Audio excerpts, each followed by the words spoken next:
Oke. Apakah Al-Quran bisa dibuktikan informasinya? Informasi dari Al-Quran bisa dibuktikan? Bisa dibuktikan, Bang. Oke. Kamu buka surah 18 ayat 96 sampai 97. Nggak bawa Quran, Bang. Bang, kalau Atau gini, diskusi Bang. nggak bawa data, mau modal apa kita diskusi ini, teman? Enggak, saya kan gini. Saya Jangan dulu memperhatikan. kamu bertanya, saya mau buktikan. Kamu jangan takut ditanya. Iya, cuman kan abang Ya. ini kan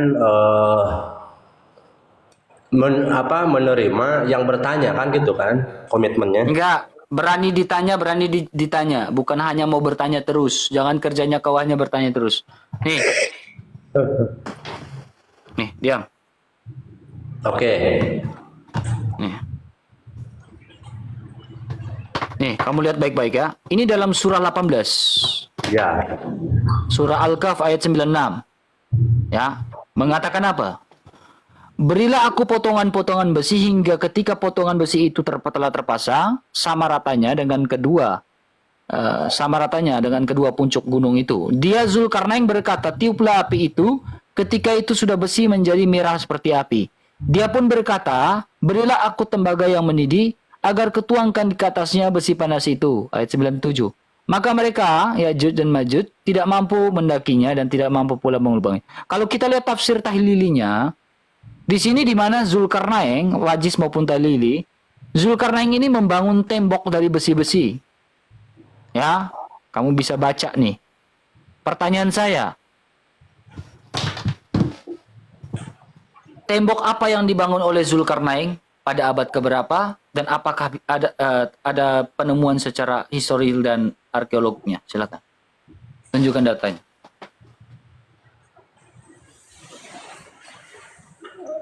Masalah itu saya nggak siap, Bang. Nah, enggak ini,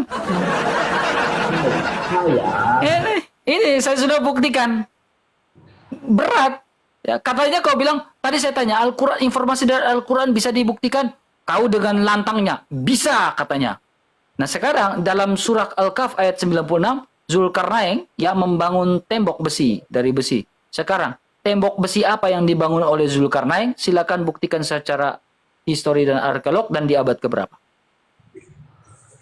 kalau masalah sejarah itu hikayat namanya kalau di Islam itu saya bisa menceritakan. Cuman kan nanti dibilang Saya minta bukti data. arkeologinya. Saya minta bukti arkeologinya. Ya makanya nanti dipinta bukti itunya gitu. Enggak Mana cuma. buktinya? Heeh. Tembok apa yang Makanya itu dibangun saya nggak Zulkarnain? siap. Dikira saya itu kan ini kan jebakan Batman sebenarnya abang itu bikin Kok jebakan. jebakan Batman? Kan diskusi kan kau bilang. Kau dengan lantangnya mengatakan, apakah saya tanya, apakah informasi dari Al-Quran bisa dibuktikan? Kau mengatakan, bisa. Yakin? Yakin gitu kan. Seberapa Iya. yakin? 100%. Sekarang saya tanya kamu, jika Al-Quran bisa dibuktikan, sekarang tembok besi apa yang dibangun oleh Zulkarnain? Ya makanya itu tentang Nah, itu. makanya karena nanti sekarang ini 2000 orang kita lihat kualitasnya. Saya tanya dia tidak bisa jawab, sekarang kau tanya iman saya akan jawab pakai data. Silakan. Saya bukan pakai data, Bang. Bukan mau tanya tentang apa sok tahu tentang Ya, agama Abang gitu silakan. kan. Ya, silakan tanya. Cuman saya mau ngasih saran aja. Apa? Gini, Bang. Bang, gak usah saran-saran ke saya, Bang. Soalnya saya tidak menerima saran ya. Orang Kristen aja naik ke atas minta saran-saran saya tolak. Oh Ya. iya iya iya. Ya, Oke maaf. oke. Bukan saran, bukan Orang saran. seperti apa dulu ya, sabar diam. Orang seperti apa dulu yang memberikan saran kepada saya? Oke. Ya, orang-orang tertentu, pastor, suster, ya, abang-abang saya, ya, yang dukung saya, yang support saya. Nah, itu yang memberi saran kepada saya, ya, pantas, ya. Lah kamu naik ke atas mau kasih saran ke saya, emang kau pastornya saya? Hah? Emang kau yang support saya? Kan enggak, Bang. Jadi kalau mau saran, abang saja pergi ke roomnya Juma atau Nandar. saya mau kasih masukan saran kepada kamu. Nah, udah itu. Maksud saya, Di sini bukan room saran menyaran, Pak. Di sini room diskusi, dialog, debat, udah. iya. Maksud saya, Silakan tanya iman saya sekarang. saran tentang pilihan agama, Bang. Ah, silakan. Nah, memang di Al-Quran itu kan diakui adanya kitab-kitab sebelum Al-Quran kan, seperti Zabur, Taurat, Injil, dan Al-Quran. Cuman Bang, itu menurut menurut keterangan itu kitab sebelumnya itu sudah disempurnakan sama Al-Quran itu Bang. Oke, kitab apa yang disempurnakan sama Al-Quran? Ya seperti Zabur, Taurat, dan Injil. Oke, coba Taurat yang mana yang disempurnakan sama Al-Quran? Ya pokoknya di Al-Quran kan ada Emangnya kamu sudah pernah baca Taurat? belum. Cuman di Al-Quran Kamu di sudah surat- baca kitab Jabur? di Kamu surat sudah baca Yunus- kitab Jabur? Saya di tanya, surat kamu Yunus sudah baca kitab Jabur? ayat 37 Bang. Iya, saya tanya, kamu sudah baca kitab Jabur? Belum. Kamu sudah baca kitab Injil? Cuman wajib Iya, kamu mengimani. sudah baca kitab Injil. Diam dulu, kamu sudah baca kitab Injil? Belum. Nah, saya tanya, Injil mana yang disempurnakan sama Al-Quran? Silakan. Ya pokoknya mah kitab Jangan yang- pokoknya, jangan pokoknya, Pak. Saya nggak mau pokoknya. Saya mau data. Nah, Injil, Matius, Markus, Lukas, Yohanes yang disempurnakan sama Al-Quran itu yang mana? Ya pokoknya kitab yang 3 itu Jangan pokoknya, ya Allah, ya Rabbi, la hawla wala quwwata illa billah. Nggak tanya saya itu loh. Ya. Saya nggak Ya, mau makanya- jawaban pokoknya.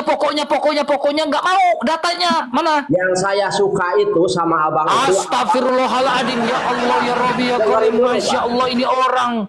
Saya Betul. tanya, kau Yang bilang saya suka Al-Quran sama menyempurnakan abang itu, Injil, kitab-kitab pertama, abang sebelumnya. itu suka Oke. sering Islam. Kitab Injil mana yang Cuma- disempurnakan sama Al-Quranul Islam. Karim? Coba, Silakan. abang apa aja, Injil Bang? itu ada 4. Matius, Markus, Lukas, Yohanes. Nah, mana? Ya pokoknya kitab yang 3 itu. Astagfirullahaladzim, ya Allah, ya Rabbi, ya Karim. Bang, astaga, parah banget kamu Bang, klaimnya kamu. Ini yang saya nggak suka, diskusi dengan orang yang hanya klaim. Tapi tidak ada bukti. Ini klaim dari mana ini Bang? Ya makanya tadi. Makanya Bang, dengar baik-baik ya. Saya lebih baik diskusi dengan orang cerdas. Orang cerdas itu akan cari kebenaran. Tapi kalau orang yang tidak mengerti, dia bukan cari kebenaran. Dia cari pembenaran Bang. Makanya banyak orang cerdas itu murtad Bang. Ya, banyak orang cerdas itu murtad karena cari kebenaran. Tapi kalau orang yang tidak mengerti, jawabannya hanya pokoknya. Makanya almarhum Kiai Haji Buya Syakur bilang apa? Jangan takut untuk murtad. Karena dia mencari kebenaran, Pak. Alkitab itu tidak bisa bicara dengan pokoknya. Alkitab itu berbicara tentang sebuah kebenaran dan sebuah fakta yang sejalan dengan sejarah. Itu Alkitab. Ya emang kata Buya itu nggak masalah, emang murtad itu nggak takut, jangan takut dengan murtad itu emang nggak apa-apa gitu kan. Kalau kita mau mempelajari agama yang lain atau kitab-kitab yang lain gitu kan. Buya Syakur ngomong apa? Saya pernah diskusi dengan Gus Dur, almarhum Gus Dur. Dia bilang apa?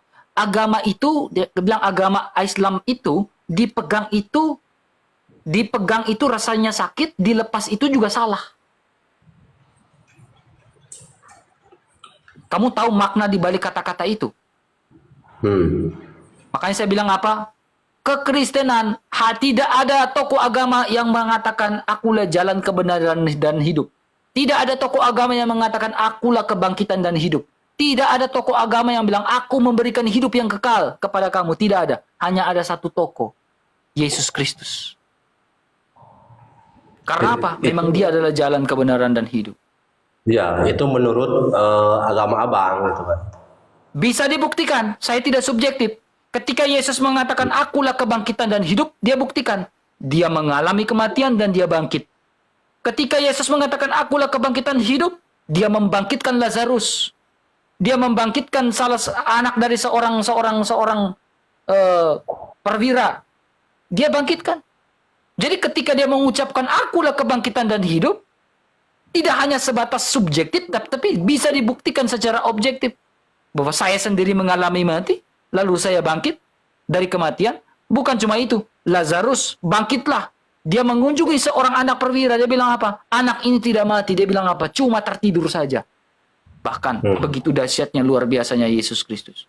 Tokoh Cuman yang banyak luar biasa yang sepanjang menyerupai manusia biasa juga, banyak yang menyerupai bisa seperti itu, Bang. Seperti sekarang siapa yang bisa membangkitkan orang mati lalu bangkit dari kematian? Siapa? Apakah Nabi Muhammad bangkit dari kematiannya?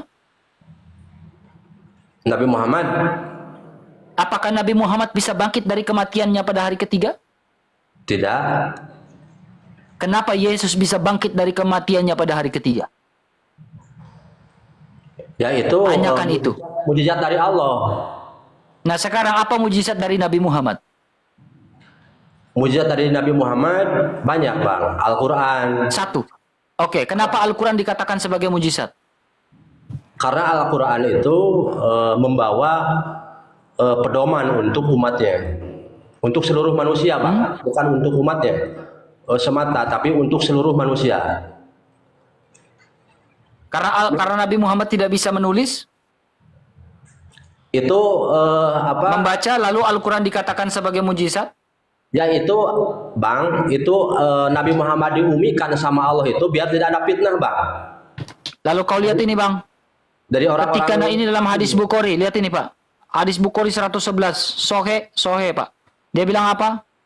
Ketika Nabi bertambah parah sakitnya, beliau bersabda, berikanlah aku surat, biar aku tuliskan. Siapa yang menulis di sini?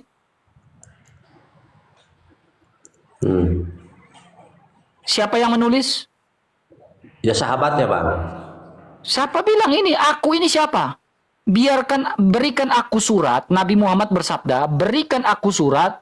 Dia nggak ngomong, biarkan sahabat menulis. Dia bilang, biar aku tuliskan. Aku ini siapa? Nabi kan? Nabi menuliskan. Sekarang, apakah dia dikatakan umi, sementara dia bisa tulis?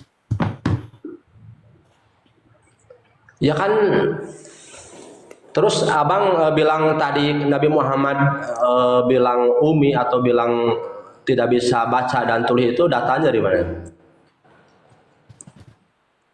Saya kan tanya kamu, mujizat dari Muhammad itu apa? Kau bilang Al-Quran. Saya bilang, apakah karena dia tidak bisa membaca dan menulis, kau mengatakan dia itu, Al-Quran itu adalah mujizat? Lalu saya tunjukkan Bukhari 111, Nabi Muhammad bisa menulis. Iya, bisa segala, bukan hanya menulis, tapi segalanya. Nah, sekarang kalau saya bisa menunjukkan data bahwa Nabi Muhammad bisa menulis, apakah Al-Quran itu adalah mujizat? Mujizat. Apa mujizatnya? Kenapa? Saya pun bisa mengatakan Alkitab saya adalah mujizat. Iya, sebagian mujizat Nabi Muhammad itu diantaranya kan Al-Quran itu. Iya. Dasar kau mengatakan Al-Quran itu mujizat itu apa? Ya karena Al-Quran.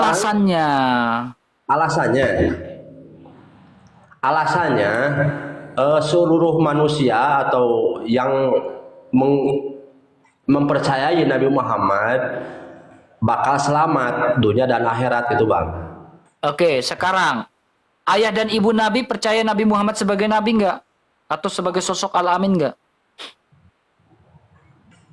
Belum, Bang, karena baru 6 tahun udah meninggal ibunya ya. Oke, sekarang ayah dan ibunya masuk surga atau neraka? Itu karena zaman itu ini ada dua ikhtilaf, Bang. Sekarang Nabi Muhammad, ibu dan bapak Nabi Muhammad itu ada di surga. Itu paham ke satu. Paham kedua, ibu dan bapak Nabi Muhammad itu zaman patroh, Bang, kekosongan. Makanya diturunkan Nabi Muhammad. Zaman patroh, kekosongan Nabi atau utusan. Kata zaman patroh, kekosongan. Nah, kalau zaman kekosongan masuk surga atau masuk neraka? Masuk surga, Bang. Karena Allah Coba kau jelaskan, kalau coba kau jelaskan ini, Bang.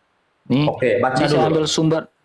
Ini saya ambil sumber dari NU Online, ya, dalam sebuah hadis riwayat Muslim mengatakan salah seorang sahabat bertanya kepada Rasulullah, "Di manakah ayahku?" Nabi Muhammad SAW menjawab, "Di neraka." Ketika orang itu berpaling untuk pergi, Nabi Muhammad SAW memanggil, ia lalu berkata, "Sesungguhnya ayahku dan ayahmu di dalam neraka." Lalu kita lihat nih, Nabi Muhammad menziarahi makam ibunya. Di sana beliau SAW menangis sehingga sahabat di sekitarnya turut menangis. Rasulullah mengatakan, "Kepada Allah aku sudah meminta izin untuk meminta ampun bagi ibuku." Rasulullah minta ampun kepada Allah agar ibunya diampunin. Tetapi Allah tidak mengizinkanku. Lalu aku meminta kepadanya agar aku diizinkan menziarahi makam ibuku. Alhamdulillah diizinkan. Sekarang kau mengatakan zaman patro.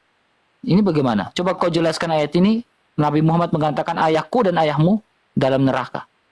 Nah, itu Bang. Itu harus diketahui, Bang. Abi di bahasa Arab itu kepaman itu abi, Bang.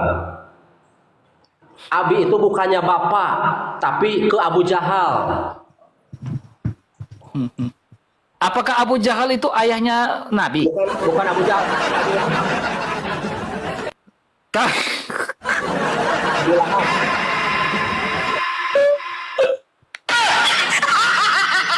Ya itu kan pamannya Nabi kan Abu Lahab yang di Al-Quran ahli neraka.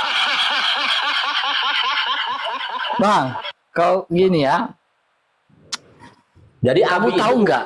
Abi ke bapaknya Nabi Muhammad, tapi ke pamannya Kamu yang tahu nggak, Bang ya? yang tidak iman. Kamu tahu nggak kakeknya Nabi Muhammad itu siapa? Abi Tholib, Abdul Muthalib. Abdul Muthalib. Ya. Abdul Muthalib. Abdul Muthalib itu di dalam Sirah Nabawiyah Al-Mubarakfuri, ya. Ada ya. Nih.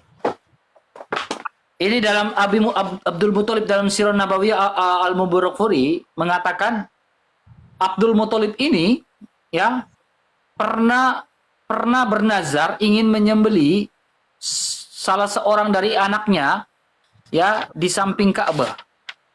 Ya. Saat itu Abdul Muthalib ini saya belum lihat di buku halaman berapa ya, sahabat. Ya. Itu di dalam Sirah Nabawiyah maupun Sirah Nabawiyah Ibnu Hisham maupun Ibnu Hisham. Di samping dia dia ingin menyembelih salah seorangnya. Dan Abdul Muthalib ini pada saat itu ya, biar kamu tahu ya. Itu berhala baru dihancurkan pada tahun 628. Ya, berhala baru dihancurkan pada tahun 628 oleh Rasulullah dan sahabat-sahabatnya. Betul atau tidak? Betul, betul. Oke, sekarang sebelum dari itu sudah ada perintah naik haji. Sebelum berhala dihancurkan itu ada perintah naik haji, betul? Bahkan sebelum Rasulullah menjadi nabi itu sudah ada naik haji. Ya, itu kan zaman Nabi Ibrahim. Oke, sekarang berhala baru dihancurkan tahun 628 oleh Rasulullah dan sahabat-sahabatnya. Pertanyaannya, apakah Nabi Muhammad dan juga Abdul Muthalib naik haji dan takwaf kepada 360 berhala? Pertanyaan itu. Apakah mereka takwaf kepada 360 berhala?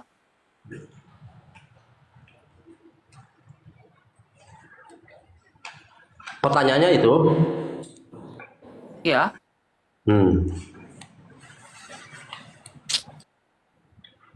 Berat.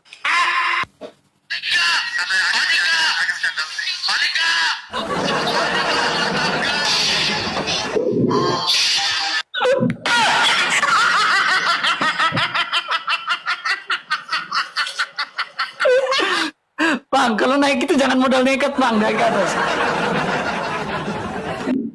Kalau naik itu jangan modal nekat ke atas. Saya tanya dulu. Naik haji ini ciptaan siapa? Perintah siapa gitu? Saya tanya ciptaan siapa? Saya nggak tanya perintah. Saya tanya siapa yang menciptakan?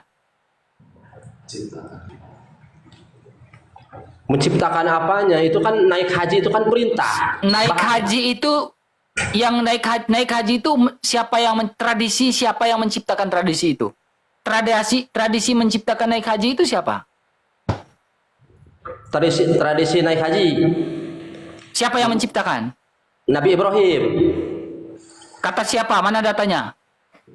Ada bang, cuman tapi kan Nih, pakai data nih Pak. Pak, pakai data nih Pak. Ini Sirah Nabawi apa ya?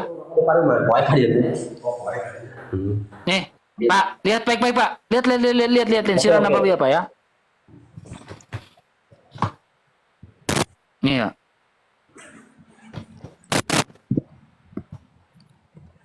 Beberapa tradisi, ini halaman 24. Beberapa tradisi dan upacara penyembahan berhala yang mayoritas diciptakan oleh Amr bin Luhai. Ya, antara lain. Kita lihat yang kedua. Mereka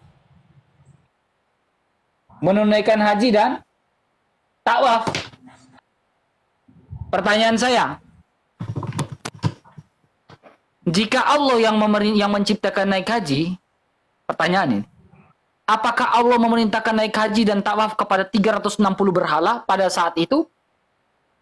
Karena berhala baru dihancurkan Tidak. tahun 628? ya tidak. Karena itu kan sisipan bang, si Ka'bah itu disisipi sama orang-orang kafir. Nah, sekarang pertanyaan saya, Rasulullah menjadi nabi pada usia berapa? Tahun berapa? Tahun 40 bang.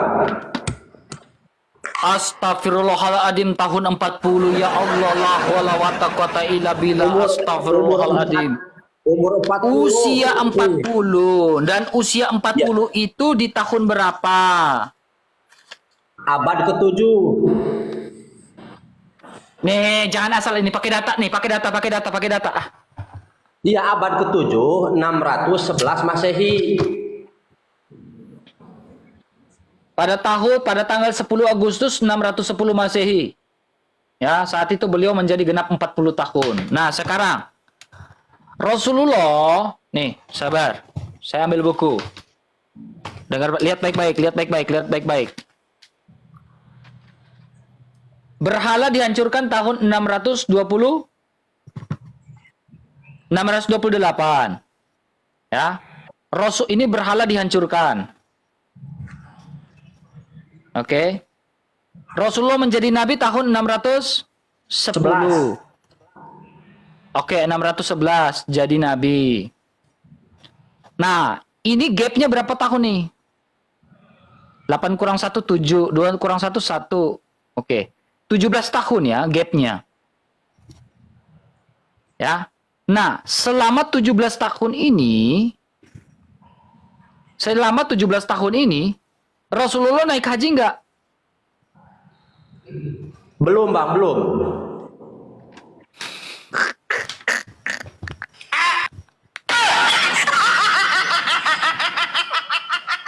Rasulullah naik haji enggak? Belum, karena belum ada perintahnya bang. Kan Katanya, sabar, kau dengar dulu. Katanya, kau tadi bilang naik haji itu sejak zamannya Nabi Ibrahim. Iya. Ibrahim dulu baru Muhammad atau Muhammad dulu baru Ibrahim? Ya Ibrahim dulu lah yang bikin. Nah, kalau Ibrahim, zamannya Ibrahim sudah ada perintah naik haji enggak? Ya sudah ada bang. Nah, sudah ada naik haji. Sekarang, selama 17 tahun, berhala kan baru dihancurkan 628. Selama 17 tahun, Muhammad naik haji enggak? Tapi kan itu untuk kaum Nabi Ibrahim bang. Saya tanya adalah Nabi Muhammad naik haji enggak setelah dia menjadi pada tanggal 10 Agustus tahun 611, Nabi Muhammad menjadi nabi, ya kan? Berhala baru dihancurkan tahun 628. Nah, ini ada gap 17 tahun. 17 tahun ini Nabi Muhammad naik haji enggak? Menurut pengetahuan saya jujur, Enggak, belum. Dari mana datanya? Lupa lagi bang, datanya.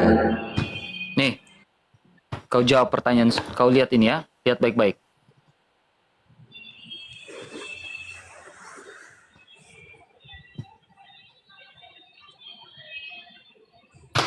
Lihat ini bang, surah Al-Hajj 52 bang.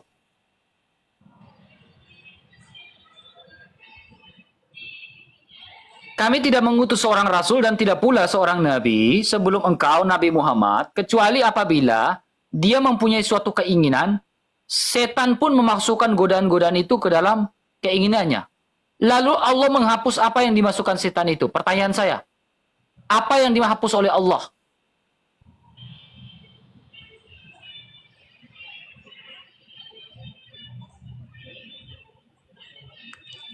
Apa yang dihapus oleh Allah?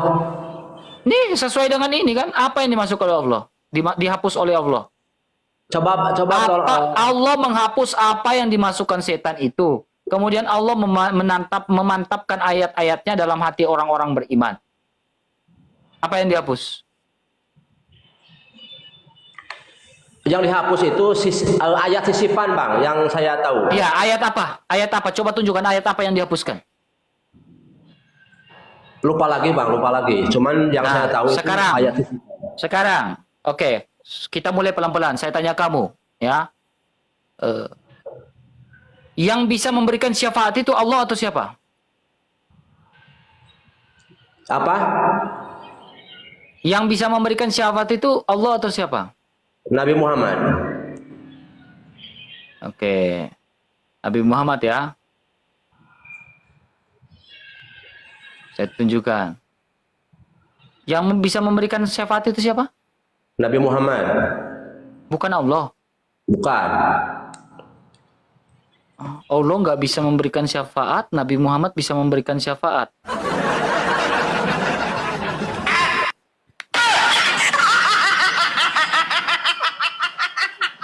Itu kan wasilah bang, wasilah dari Nabi Muhammad. Dengar baik-baik ini. Ini dalam Ibnu Katsir ya, surat Al-Hajj ayat 52 Ibnu Katsir mengatakan ya, ini tafsir ya. Ya, bahwa Rasulullah ketika di Mekah membaca ini asbabun nuzulnya ya. Ketika di Mekah membacakan surah An-Najm dan ketika bacaan beliau sampai ya, kepada berfirman lah, dia mengatakan apa? Sabar. Dia mengatakan garan bintang-bintang itu memberikan syafaat. Nah ini. Sebagian besar ulama tafsir sehubungan dengan ayat ini menegaskan kisah Garanik, bintang-bintang dan kisah yang menyebutkan. Ini kisah Garanik ini, bintang-bintang. Kamu udah pernah dengar kisah Garanik nggak? Belum. Astagfirullahaladzim. Ini. Saya jelaskan ke kamu ya. Sabar.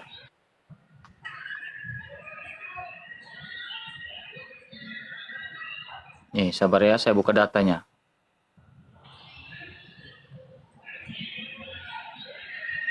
Kamu tahu, surah An-Najm ini, surah Al-Hajj yang tadi kita baca itu berhubungan dengan surah An-Najm. Ya. Oke, surah An-Najm itu diturunkan pada tahun keberapa kenabian Muhammad? Lupa lagi bang, saya jujur lupa lagi. Kalau saya ditanya yang tahu, jawab tahu, yang enggak yang enggak. Oke. Surah An-Najm diturun pada tahun kelima kenabian. Saya tahu dari mana asbabun nuzul dari surah An-Najm 19 sampai 21. Ya. Surah An-Najm 19 itu dia bilang apa nih? Kamu lihat baik-baik. Jadi Nabi Muhammad menyebutkan surah An-Najm ayat 19 ayat sampai 21 nih. Bahwa anak-anak perempuan Allah itu adalah Al-Lata, Al-Manat, dan Al-Uzza. Nih. Maka setan memasukkan godaannya kepada lisan Nabi. Pertanyaannya, apakah seorang Nabi bisa dimasukkan godaan oleh setan?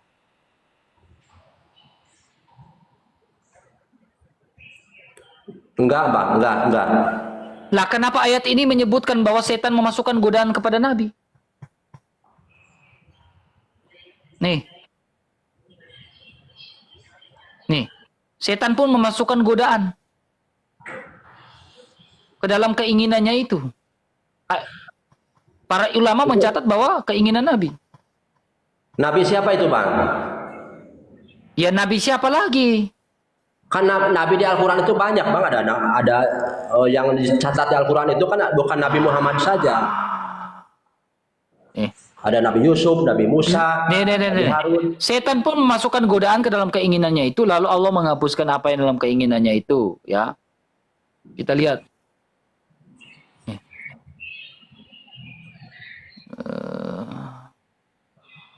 Ini Ibnu Katsir ya.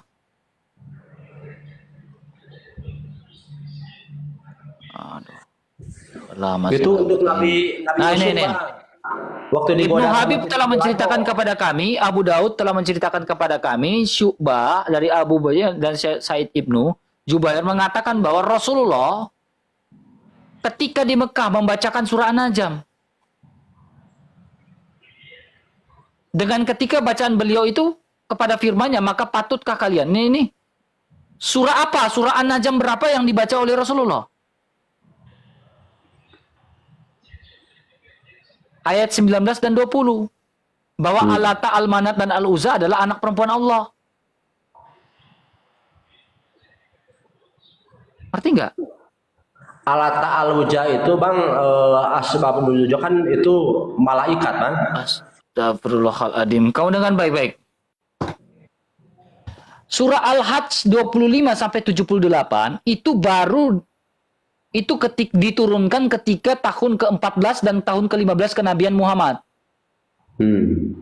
Ya. Sekarang di dalam surah Al-Hajj ayat 52 ini Allah menghapuskan godaan-godaan, lalu Allah menghapus apa yang dimasukkan setan itu. Pertanyaannya, yang dibaca oleh Nabi Muhammad itu adalah surah An-Najm 19 sampai 21. Ya kan? Ya, nah, ya. Kalau kita lihat, kenapa baru dihapus di tahun ke-14 dan tahun ke-15 kenabian? Kenapa nggak langsung dihapus di sini? Kenapa baru dihapus 14 tahun kemudian? Ya mungkin itu, Bang, berat sih. Terlalu dalam sih, terlalu dalam sih. Kalian nggak paham sih. Serius. Terlalu dalam, Pak, ini, Pak. Makanya saya bilang, Pak, ketika kamu di dalam Kristus, kamu akan memahami dengan baik, Pak. Beneran. Enggak, Abang yang harus mengatakan nyampe sih. Enggak, kamu nggak nyampe itu. Oke, sekarang kita kembali pada poinnya. Udah 3 topik nih, kau bingung-bingung dari tadi nih.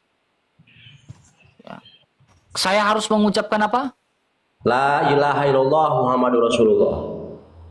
Oke, la ilaha illallah Muhammadur Rasulullah. Kita lihat, kita buktikan ini. Di dalam surah Al-A'raf ayat 157 mengatakan orang-orang yang mengikuti Nabi Muhammad dan Nabi yang ummi, ya, tidak pandai baca tulis yang namanya mereka temukan tertulis dalam kitab Taurat dan Injil. Sekarang, di mana dalam Taurat dan Injil berbicara tentang Nabi Muhammad? Ya nggak tahu, Bang, saya nggak baca Taurat dan Injil.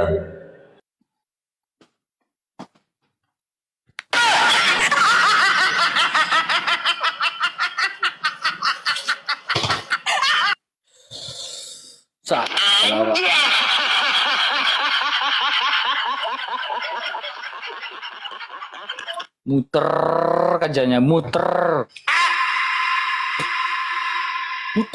gitu, muter, sakit kepala awak beneran. Dari tadi gak tahu, terlalu dalam.